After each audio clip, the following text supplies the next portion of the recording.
முன்னாள் பிரதமர் Tun doctor Mahathir முஹம்மட்டின் 2 மூத்த மகன்கள் ஒரு வழியாக தங்களின் சொத்து விவரங்களை அறிவித்திருக்கின்றனர். அவ்வறிவிப்பு தமக்கு திருப்தியை ஏற்படுத்தியுள்ளதாக மலேசிய ஊழல் தடுப்பாணையம் MACCயின் தலைமை ஆணையர் தான் ஸ்ரீ அசாம்பாக்கி கூறினார்.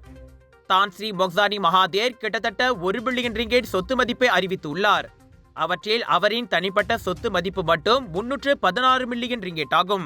அதேவேளை மிர்தான் மகாதேரின் மொத்த சொத்து மதிப்பு 246.2 மில்லியன் ரிங்கேட், தனிப்பட்ட மதிப்பு 120 மில்லியன் ரிங்கேட் ஆகும். மேல் விவரங்கள் பின்னர் அறிவிக்கப்படும் என அசாம்பாக்கி கூறினார். இருவருமே தம்மிடம் நேரடியாக சொத்து விவரங்களை அறிவித்ததாக அவர் தெரிவித்தார். அறிவிக்கப்பட்ட சொத்துக்களை MACCயின் தடயவியல் அதிகாரிகள் மதிப்பீடு செய்துள்ளனர்.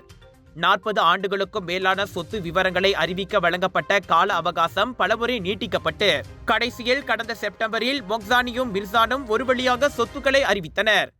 தங்களின் தந்தையான மகாதேர் 1981ஆம் ஆண்டு பிரதமராக பதவியேற்றதில் இருந்து தாங்கள் குவித்த சொத்துக்களை அறிவிக்குமாறு மொக்சானியும் மிர்சானும் முன்னதாக கேட்டுக் கொள்ளப்பட்டிருந்தனர்.